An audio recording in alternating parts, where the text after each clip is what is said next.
കഴിയുന്നല്ല ഈ ഉത്സാഹവേളകളിൽ സ്തുതിക്കുകയാണ്. ഈ പരിമലയുടെ പ്രദേശങ്ങളിൽ ഞങ്ങളെ ശ്രദ്ധിച്ചുകൊണ്ടിരിക്കുന്ന എല്ലാ ബഹുമാനായ ശ്രോതാക്കൾക്കും യേശുക്രിസ്തുവിന്റെ നിസ്തുല്യമായ നാമത്തിൽ ഞങ്ങളുടെ വന്ദനങ്ങളെ അറിയിക്കുകയാണ്. ഇങ്ങനെയുള്ള ഈ പരസ്യങ്ങൾ കേരളത്തിന്റെ തെരുവുകളിൽ ഗ്രാമങ്ങളിലൊക്കെ പലയിടങ്ങളിലും നടക്കുന്നത് കൊണ്ട് ഇത് നിങ്ങൾക്ക് അപരിചിതമല്ല. എന്തുകൊണ്ടാണ് ഇങ്ങനെയുള്ള പരസ്യങ്ങൾക്കായിട്ട് പ്രിയപ്പെട്ടവർ നടക്കുന്നത്? അല്ലെങ്കിൽ എന്തിനാണ് തെരുവോരങ്ങളിൽ കർത്താവായ യേശുക്രിസ്തുവിന്റെ നാമത്തെ ഇങ്ങനെ ഉയർത്തി ഇങ്ങനെ പ്രസംഗിക്കുന്നതിന്റെ ആവശ്യകതയുണ്ടോ എന്ന് ചോദിക്കുന്ന ഒരുപാട് ചോദ്യങ്ങൾ നമ്മുടെയൊക്കെ മുമ്പിൽ ഉണ്ടാകാറുണ്ട്. ലോകത്തിലെ ചെറിയ ഒരു രാജ്യമായ ഇസ്രായേലിൽ, ആ രാജ്യത്തെ ചെറിയ ഒരു പട്ടണമായ ബത്ലഹേമിൽ ഒരു പുൽത്തൊഴുത്തിൽ ആശാരി കുടുംബത്തിൽ ജനിച്ച യേശുക്രിസ്തു എന്ന ഈ മഹനീയ നാമത്തെ എന്തിനാണ് കേരളത്തിൽ, പ്രത്യേകിച്ച് ഈ പട്ടണത്തിൽ ഉയർത്തുന്നത്? തീർച്ചയായിട്ടും യേശുക്രിസ്തു ഒരു സാധാരണ വ്യക്തിയായിരുന്നു എങ്കിൽ ഞങ്ങൾ ഈ യേശുവിനെ ഒരിക്കലും പ്രസംഗിക്കുമായിരുന്നില്ല. നമ്മളെപ്പോലെ ഈ ഭൂമിയിൽ സാധാരണ ഒരു മാതാപിതാക്കൾക്ക് ജനിച്ച ഒരു സാധാരണ ജീവിതം നയിച്ച ഒരു വ്യക്തിയായിരുന്നു എങ്കിൽ യേശുവിനെ ഞങ്ങൾ ഒരിക്കലും പ്രസംഗിക്കുമായിരുന്നില്ല. യേശുവിന്റെ ജനനത്തിന് വളരെയധികം പ്രത്യേകതകളുണ്ട്. ഒരു സാധാരണ ജീവിതം നയിച്ച ഒരു മനുഷ്യനായിരുന്നു യേശുവെങ്കിൽ ഞങ്ങൾ ഒരിക്കലും യേശുവിനെ പ്രസംഗിക്കുകയില്ലായിരുന്നു. യേശുവിന്റെ ജീവിതത്തിന് വളരെ പ്രത്യേകതയുണ്ട്. നമ്മളെപ്പോലെ സാധാരണ ഒരു മരണം കഴിച്ച ഒരു വ്യക്തിയായിരുന്നു യേശു ക്രിസ്തുവെങ്കിൽ ഞങ്ങൾ യേശുവിനെ പ്രസംഗിക്കുകയില്ലായിരുന്നു. എന്നാൽ യേശുവിന്റെ മരണത്തിന് വളരെയധികം പ്രത്യേകത. നാം ആരും പിറന്നു വീണത് മുൻകൂട്ടി ആരെങ്കിലും പറഞ്ഞിട്ടോ പ്രവചിച്ചിട്ടോ അല്ല ഭൂമിയിൽ ഒരു മനുഷ്യനും പിറന്നു വീഴുന്നത്. എന്നാൽ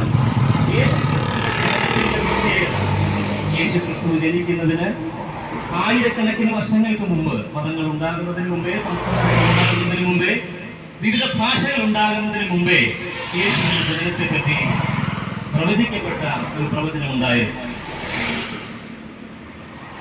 ആദ്യം ദൈവം ഒരു കുടുംബത്തെ ഉണ്ടാക്കി, ആദം ഹവ്വ ദമ്പതികൾ, അവരോട് ദൈവം ആദ്യമായി പ്രവചിച്ച ഒരു പ്രവചനവാക്യമാണ് യേശുക്രിസ്തുവിന്റെ ജനനത്തെക്കുറിച്ചുള്ള പ്രവചനം.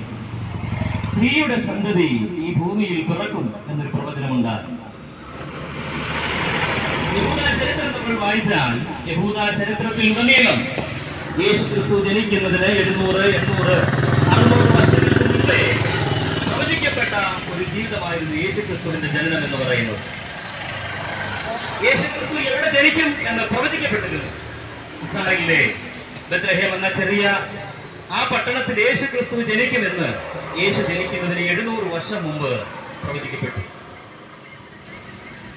യേശുക്രിസ്തുവിന് എന്ത് പേരിടും എന്ന് യേശു ജനിക്കുന്നതിന് 750 വർഷങ്ങൾക്ക് മുമ്പ് യെശയ്യാവ് എന്ന പ്രവാചകൻ പ്രവചിച്ചു.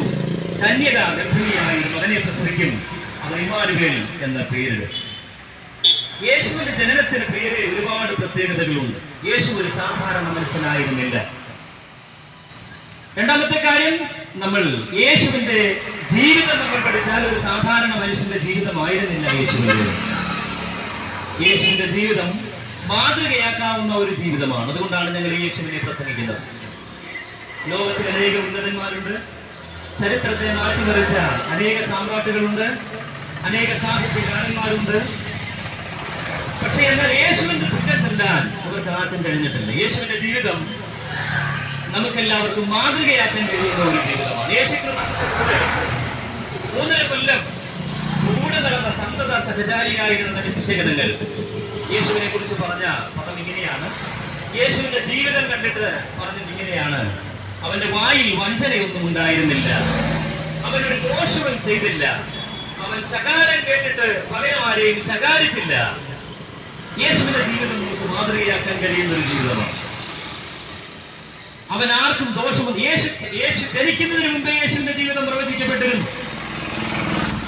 അവൻ തെരുക്കോണുകളിൽ കലഹിക്കുകയില്ലെന്നും, അവൻ തെരുവിലെന്നും നിലവിളിക്കുകയില്ലെന്നും, ചതഞ്ഞ ഓടെ അവൻ ഒടിച്ചു കളയുകയില്ലെന്നും, പുകയുന്ന തിരിയെ അവൻ ഊതിക്കെടുത്തി കളയുകയില്ലെന്നും യേശുവിനെ പ്രവചിക്കപ്പെട്ടു. ഞങ്ങളെ കേൾക്കുന്ന പ്രിയരെ, ഞങ്ങൾ യേശുവിനെ പ്രസംഗിക്കുന്നതിന്റെ പിന്നിലെ കാര്യം ലോകത്തിൽ ഏത് മനുഷ്യനെ അനുകരിക്കുന്നതിനേക്കാൾ അനുകരിക്കാൻ കൊള്ളാവുന്ന ഒരാൾ കർത്താവായ യേശു ക്രിസ്തുവാണ്. യേശു പറഞ്ഞ ഏറ്റവും പ്രധാനപ്പെട്ട ഒരു കാര്യം ലോകം അംഗീകരിച്ചതാണ്. ശത്രുക്കളെ സ്നേഹിക്കുക എന്ന് പഠിപ്പിച്ച ഒരു ഗുരുനാഥൻ ഉണ്ടെങ്കിൽ അത് കർത്താവായ യേശുവാണ്. യേശു തീവ്രവാദത്തിന് ആഹ്വാനം ചെയ്തിട്ടില്ല. യേശു അയൽക്കാരന് ദോഷം ചെയ്യാൻ ആഹ്വാനം ചെയ്തിട്ടില്ല. യേശു വർഗീയ കലാപങ്ങൾക്ക് ആഹ്വാനം ചെയ്തിട്ടില്ല. യേശു കൊലപാതകങ്ങൾക്ക് ആഹ്വാനം ചെയ്തിട്ടില്ല. യേശുവിന്റെ ജീവിതം നമുക്ക് അനുകരിക്കാൻ പറ്റുന്ന മാതൃകയായ ഒരു ജീവിതമാണ് യേശുവിന്റെ ജീവിതം. നമ്മൾ എല്ലാവരും പിറന്നു വീഴുന്നത് ജീവിക്കുവാൻ വേണ്ടിയാണ്. ജീവിക്കാനാണ് നമ്മൾ എല്ലാവരും ജനിച്ചത്. എന്നാൽ യേശുവിന്റെ മരണത്തിന്റെ പ്രത്യേകത യേശു മരിക്കുവാൻ ഈ ഭൂമിയിൽ ജനിച്ചു എന്നുള്ളതാണ്. നമുക്കെല്ലാവർക്കും അറിയാം. നമ്മൾ യേശുവിന്റെ ക്രൂശിന്റെ ചിത്രം അനേക ചിത്രകാരന്മാർ വരച്ചും ശില്പികൾ കുത്തിയും യേശു മരിച്ചു കിടക്കുന്നത് നമ്മളെല്ലാവരും കണ്ടിട്ടുണ്ട്. പാഷൻ ഓഫ് ക്രൈസ്റ്റ് എന്ന് പറഞ്ഞ പ്രശസ്തമായ ഒരു സിനിമ യേശു ക്രിസ്തുവിന്റെ ക്രൂരമായ പീഡാനുഭവങ്ങളും യേശു ക്രിസ്തുവിന്റെ മരണത്തെയും ഏത് മനസ്സിനെയും മനസാക്ഷിയെയും ഞെട്ടിച്ചുകൊണ്ട് നാം എല്ലാവരും കണ്ടതാണ്. എന്നാൽ യേശുവിന്റെ മരണം അതിനേക്കാൾ പ്രാകൃതമായിരുന്നു. എന്തിനു വേണ്ടിയാണ് യേശു മരിച്ചത്? യേശു ജനിച്ചത്, യേശു ജീവിച്ചത്, യേശു മരിച്ചത് എന്തിനു വേണ്ടിയായിരുന്നു? നമുക്കൊരു മാതൃകയായാണ് യേശു ജനിച്ചത്. യേശു ആരായിരുന്നു? യേശു ഒരു സാധാരണ മനുഷ്യനായിരുന്നു. പ്രവാചക പുസ്തകങ്ങളെല്ലാം നമുക്ക് കാണാൻ കഴിയുന്നുണ്ട്. യേശുവിന്റെ ജനനത്തിന് മുമ്പേ യേശു ആരാണ്, യേശു ആരായിട്ടാണ് ജനിക്കുന്നത്, യേശു ആരായിരുന്നു എന്നതിനെ കുറിച്ച് 700 വർഷങ്ങൾക്ക് മുമ്പ് ഒരു പ്രവാചകൻ പ്രവചിച്ചിട്ടു. യേശു ആരാണ്? അവൻ അത്ഭുതമന്ത്രി, അവൻ വീരനാം ദൈവം, അവൻ നിത്യപിതാവ്, അവൻ ഏക സത്യദൈവം. ഏക സത്യ ദൈവമായ സകല മനുഷ്യരുടെയും ഈ പ്രപഞ്ചത്തിന്റെയും ഉടയവനാകുന്ന സത്യദൈവം മനുഷ്യനായി ഈ ഭൂമിയിലേക്ക് പെണ്ണിന്റെ അലങ്കാരങ്ങളെ മാറ്റിവെച്ച് മണ്ണുടുത്തി മണ്ണിലേക്ക് ഇറങ്ങി വന്ന് ഏക സത്യദൈവം ഈ ഭൂമിയിൽ 33 വർഷം ഈ ഭൂമിയിൽ ജീവിച്ചു. എന്തിനു വേണ്ടിയായിരുന്നു യേശുവിന്റെ പിറവി? യേശു ജനിക്കുമ്പോൾ തന്നെ യേശുവിന്റെ പിറവി എന്തിനു വേണ്ടിയായിരുന്നു എന്ന് പ്രവചിക്കപ്പെട്ടിട്ടുണ്ട്. അവൻ നിങ്ങളെ പാപങ്ങളിൽ നിന്ന് രക്ഷിക്കും, അതുകൊണ്ട് അവൻ യേശു എന്ന പേര് വിളിക്കണം. പ്രിയരെ, പാപത്തിന് ഒരു രക്ഷകനുണ്ടെങ്കിൽ, പാപത്തിന് ഒരു വിമോചകനുണ്ടെങ്കിൽ അത് ഞങ്ങൾ പ്രസംഗിക്കുന്ന കർത്താവായ യേശു ക്രിസ്തു മാത്രമാണ്. യേശുവിന് മാത്രമേ പാപങ്ങളെ മോചിക്കുവാൻ കഴിയുകയുള്ളൂ. ഇതിനു വേണ്ടിയായിരുന്നു യേശുവിന്റെ മരണം. ഏത് പാപത്തിനും ഒരു യാഗം ആവശ്യമാണെന്ന് ഏത് വേദങ്ങളും ഏത് പുരാണങ്ങളും പറയുകയാണ്. യേശുവിന്റെ മരണം ഒരു സാധാരണ മരണമായിരുന്നില്ല. യേശുവിന്റെ മരണം ഒരു യാഗമായിരുന്നു. സകല മാനവകുലത്തിന്റെയും പാപത്തെ ചുമന്നൊഴിക്കാൻ ഈ ഭൂമിയിലേക്ക് അവതരിച്ച യേശു ക്രിസ്തുവിന്റെ മരണം ഒരു യാഗമായിരുന്നു. ഞങ്ങളെ കേൾക്കുന്ന പ്രിയപ്പെട്ടവരെ, പാപം ഒരു സത്യമാണ്. സകല മനുഷ്യരെയും കാർന്നു തിന്നുന്ന ഒന്നാണ് പാപം. മനുഷ്യനാൽ പാപവും പാപത്താൽ മരണവും ഈ ലോകത്തിലേക്ക് വന്ന വിശുദ്ധ വേദ പുസ്തകം പറയുകയാണ്. പാപത്തിന് എന്ത് ചെയ്യാൻ കഴിയും? കർമ്മങ്ങളും യാഗങ്ങളും അർപ്പണങ്ങളും തർപ്പണങ്ങളും ചെയ്ത് പാപത്തിന് പരിഹാരം കാണുവാൻ മനുഷ്യൻ ഓടി നടക്കുമ്പോൾ പാപത്തിന്റെ യഥാർത്ഥ പരിഹാരം കാൽവരിയിൽ നമുക്ക് കാണാൻ കഴിയുന്നുണ്ട്. വിശുദ്ധ വേദ പുസ്തകം യേശുവിന്റെ രക്തം സകല പാപവും പോക്കി നമ്മെ ശുദ്ധീകരിക്കും. യേശുവിന്റെ മരണത്തിന് അനേക പ്രത്യേകതകളുണ്ട്. പ്രിയപ്പെട്ടവർ, യേശുവിന്റെ ശരീരം തല്ലി ചതച്ചത് വിശുദ്ധ വേദ പുസ്തകം പറയുന്നു, നിങ്ങളുടെ സമാധാനത്തിനുള്ള ശിക്ഷ അവന്റെ മേലായി. ഇത് ലോകത്തിനില്ലാത്തത് സമാധാനമാണ്. ഇത് ലോകം മുഴുവൻ പാപത്തെ പച്ചവെള്ളം പോലെ കുടിക്കുന്ന ഒരു കാലഘട്ടത്തിലാണ് നാം ജീവിക്കുന്നത്. ഏത് കുടുംബം എടുത്തു നോക്കിയാൽ അവിടെ പാപത്തിന്റെ പ്രവൃത്തികൾ നമുക്ക് കാണാം. മനുഷ്യന്റെ മനസാക്ഷിയെ ഞെട്ടിക്കുന്ന പ്രവൃത്തികൾ ഈ ലോകത്തിൽ നടന്നുകൊണ്ടിരിക്കുകയാണ്. ഇവിടെ തൊട്ടടുത്താണ് ഒരു പിതാവ് മയക്കുമരുന്ന് കഴിച്ച് ഒരു പിഞ്ചുകുഞ്ഞിനെ, സ്വന്തം കുഞ്ഞിനെ മഴ കൊണ്ട് വെട്ടിക്കൊന്നത് നമ്മുടെ ഈ ദേശത്താണ്, അല്ലേ? കാരണം അവർ കൊലക്കേസ് നമ്മുടെ മുമ്പിൽ നിൽക്കുകയാണ്. പ്രേമിച്ച പ്രേമഭാജനമായിരുന്ന തന്റെ പ്രിയപ്പെട്ടവന് ജ്യൂസിൽ വിഷം ചേർക്കുന്നത് നമ്മുടെ മലയാളിയായ പെൺകുടിയാണ്. എന്തുകൊണ്ടാണ് മനുഷ്യൻ ചെയ്യുന്നത്? മനുഷ്യൻ മൃഗത്തേക്കാൾ അധപ്പതിക്കുന്നത് എന്തുകൊണ്ടാണ്? സ്വത്രം, അല്ലേ? നമ്മൾ കണ്ടതാണ് മറ്റൊരു കാഴ്ചയാണ്. ഒരു കുടുംബത്തെ മുഴുവൻ സൈനൈഡ് കൊടുത്തു കൊന്നു കളഞ്ഞ കൂടത്തായിയോട്.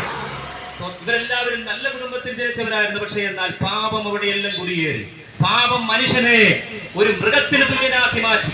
പാപത്തിന് അമ്മയെന്നോ പിതാവെന്നോ സഹോദരനോ സഹോദരിയെന്നോ മാതാവെന്നോ പിതാവെന്നോ യുവാവെന്നോ യുവതിയെന്നോ ഇല്ലാതെ പാപം മനുഷ്യനെ ക്രൂരനാക്കി മാറ്റിക്കൊണ്ടിരിക്കുന്ന ഈ കാലഘട്ടത്തിൽ അതിനേക്കാൾ അപകടകരമായ മറ്റൊരു കാര്യമാണ് മദ്യവും മയക്കുമരുന്നുമല്ല. മനുഷ്യനെ മനുഷ്യനെ മൃഗമാക്കി മാറ്റിക്കൊണ്ടിരിക്കുന്ന ഒരു കാലഘട്ടം. ഞങ്ങളെ കേൾക്കുന്ന പ്രിയപ്പെട്ടവരെ, അതിനേക്കാൾ ലഹരിയാണ് ഇന്ന് നമ്മുടെ കയ്യിലിരിക്കുന്ന മൊബൈൽ ഫോണുകൾ, അല്ലേ? പല കുഞ്ഞുങ്ങളും അതിനടിമകളാണ്. പല കുഞ്ഞുങ്ങളുടെയും കണ്ണിന്റെ കാഴ്ചശക്തി നഷ്ടപ്പെടുന്നു. കഴിഞ്ഞ ദിവസം ഒരു കുഞ്ഞിനെ ഞങ്ങൾക്ക് കാണാനിടയായി. ഉണരുമ്പോൾ മുതൽ മൊബൈൽ ഫോണാണ്. മൊബൈൽ ഫോൺ യൂസ് ചെയ്തിട്ട് മാതാപിതാക്കൾ ആ മൊബൈൽ മേടിച്ചു കഴിഞ്ഞപ്പോൾ ഒരു വല്ലാത്ത മനോവിഭ്രതി ആ കുഞ്ഞിനുണ്ടാവുകയാണ്. മനുഷ്യനെന്ന് പലതിനും അടിമയായി തീരുകയാണ്. ഇതാരാണ് മനുഷ്യനെ എങ്ങനെയാക്കി തീർക്കുന്നത്? മനുഷ്യനെ എങ്ങനെയാക്കി തീർക്കുന്നത് എന്താണെന്ന് വിശുദ്ധ വേദപുസ്തകം പറയുന്നു. പാപമാണ്. പാപത്തിന് പരിഹാരം കാണാൻ ആർക്ക് കഴിയും? നമ്മുടെ വിദ്യാഭ്യാസത്തിന് മനുഷ്യനെ നന്നാക്കാൻ കഴിയുന്നുണ്ടോ? നമ്മുടെ ജയിലുകൾക്കോ നമ്മുടെ പോലീസ് ഉദ്യോഗസ്ഥർക്കോ അത് കഴിയുന്നുണ്ടോ? പരാജയപ്പെട്ട് കിടക്കുകയാണ്. നമ്മൾ കഴിഞ്ഞ ആഴ്ച ഡോക്ടർമാരായ രണ്ടുപേർ ബാംഗ്ലൂരിൽ പോയി ആത്മഹത്യ ചെയ്തു. വിദ്യാഭ്യാസം ഇല്ലാഞ്ഞിട്ടാണോ? ഡോക്ടറായ ഒരു സഹോദരി തന്റെ കാമുകന്റെ ഭാര്യയെ വെടിവെച്ചു വന്നു. തിരുവനന്തപുരത്ത് വിദ്യാഭ്യാസത്തിന്റെ കുറവല്ല, പാപത്തിന് ഇവിടെ പരിഹാരം നടത്താൻ കഴിയും. പാപത്തിന് പരിഹാരം എങ്ങനെയാണ്? വിശുദ്ധ വേദപുസ്തകം പറയുകയാണ്, എന്റെയും നിന്റെയും പാപത്തിന് പരിഹാരം വരണമെങ്കിൽ ഒന്ന് ജീവിതത്തിൽ കർത്താവായി ഏറ്റെടുക്കും. യേശുക്രിസ്തു മാത്രമാണ് പാപത്തിന്റെ പരിഹാരത്തിനായി മരിച്ച ഏക വ്യക്തി. കർത്താവായ യേശുവാണ്. യേശുവിന്റെ രക്തത്തിന് മാത്രമേ മനുഷ്യന്റെ പാപത്തിന്റെ കറയെ കഴുകിക്കളയുവാൻ കഴിയുകയുള്ളൂ എന്ന് ഈ പരിമല പട്ടണത്തോട് ഞങ്ങൾ പിന്നെയും വിളിച്ചു പറയുകയാണ്. ഭാവിയായ ഒരു മനുഷ്യനാണെങ്കിൽ പാപത്തിന്റെ കറയെ കഴുകിക്കളയുവാൻ യേശുവിന്റെ രക്തം ഇന്നും ശക്തമാണ്. അതല്ലെങ്കിൽ ആ പാപത്തിന്റെ പ്രകൃതത്തിലേക്ക് കൊണ്ടുപോകും. വിശുദ്ധ വേദപുസ്തകം പറയുന്നു, പാപത്തിന്റെ ശമ്പളം മരണമാണ്. മരണം ഈ ഭൂമിയിൽ നിന്ന് നമ്മളെ മാറ്റുന്നത് മാത്രമല്ല, മരണത്തിനപ്പുറം ഒരു ജീവിതമുണ്ടെന്ന് വിശുദ്ധ വേദപുസ്തകം പറയുന്നു. മരണത്തിനപ്പുറം ഒന്നുണ്ടെന്ന് പറയുന്നത് ബൈബിൾ മാത്രമാണോ? അല്ല. മരണത്തിനപ്പുറം ഒരു സ്വർഗമുണ്ടെന്നും മരണത്തിനപ്പുറം ഒരു നരകമുണ്ടെന്നും ലോകത്തിലെ സകല മതങ്ങളും ഒരുമിച്ച് വിളിച്ചു പറയുകയാ. ഹൈന്ദവ വേദപുസ്തകങ്ങൾ മുഴുവൻ നമ്മൾ വായിച്ചു പഠിച്ചാൽ നരകങ്ങളെ കുറിച്ച് പുരാണങ്ങൾ പറയുകയാ. 28ഓളം നരകങ്ങളുണ്ട് പോലും.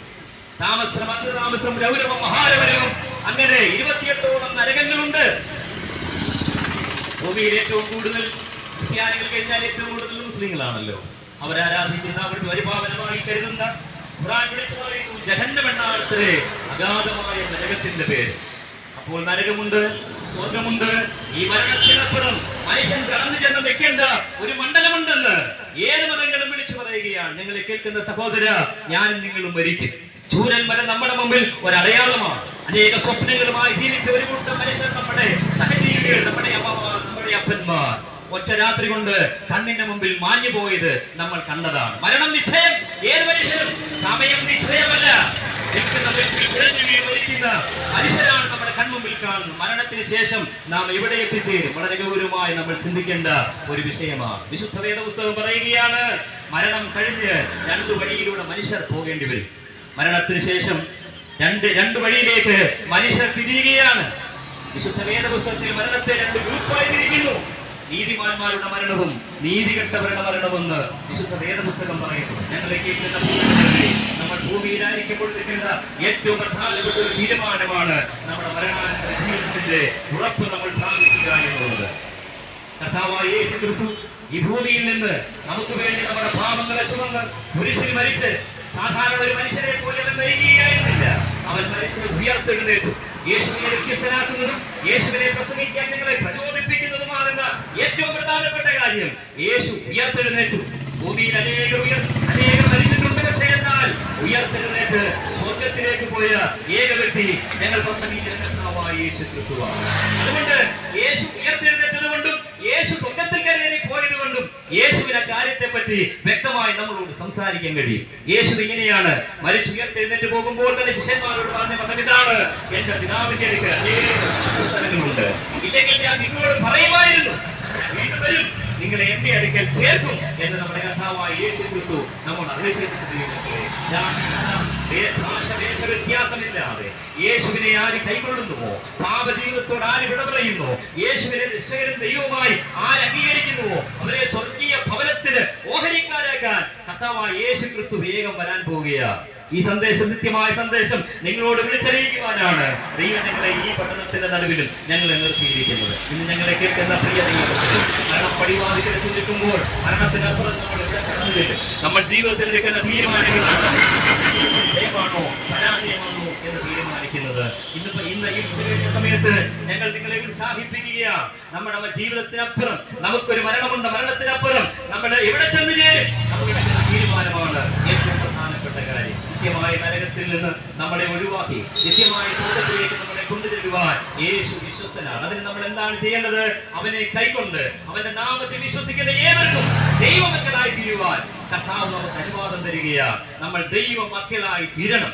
യേശു ഈ ഭൂമിയിൽ കഴിച്ച ഒരു ജീവിതം മാതൃകാപരമായ ജീവിതമാണ്. പാപങ്ങളെ നമ്മൾ ഏറ്റുപറഞ്ഞ് ഹൃദയം കൊണ്ട് യേശുവിനെ നമ്മുടെ ജീവിതത്തിൽ സ്വീകരിച്ച് യേശുവിനെ പോലെ ജീവിതം നയിക്കാൻ ഞാൻ എന്നെ സമർപ്പിക്കുന്നുവെന്ന് ഏത് വ്യക്തി തീരുമാനിക്കുന്നുവോ അവന്റെ പേര് ജീവന്റെ പുസ്തകത്തിൽ എഴുതി അവനെ സ്വർഗീയ പൗരനാക്കാൻ സ്വർഗത്തിലെ ദൈവം യേശു വരുന്നതിന് അടുത്ത ഒരു ഒരുക്കത്തെ കുറിച്ച് യേശു പറഞ്ഞിരിക്കുകയാണ്. സ്വർഗത്തിൽ പോകാൻ എന്ത് ചെയ്യണം? തീർത്ഥയാത്രകളും പദയാത്രകളും യാത്രകളും യോഗങ്ങളും ഒക്കെ നല്ല കാര്യം. പക്ഷേ സ്വർഗത്തിൽ പോകാൻ യേശു എന്താണ് പറഞ്ഞത്? യേശു പറഞ്ഞു, വെള്ളത്താലും ആത്മാവിനാലും നിങ്ങൾ വീണ്ടും ജനിക്കണം. രക്ഷിക്കപ്പെട്ടതായിരിക്കാം, നിങ്ങളൊരു ക്രൈസ്തവ ഭവനത്തിൽ ജനിച്ചതായിരിക്കാം, നിങ്ങളുടെ പേര് ക്രിസ്ത്യാനിയായിരിക്കാം, നല്ല കാര്യം. പക്ഷേ യേശു ഭൂമിയിൽ കാണിച്ചു തന്ന മാതൃക പ്രകാരം നിങ്ങൾ സ്നാനപ്പെടണം. യേശു എങ്ങനെയാണ് സ്നാനപ്പെട്ടത്?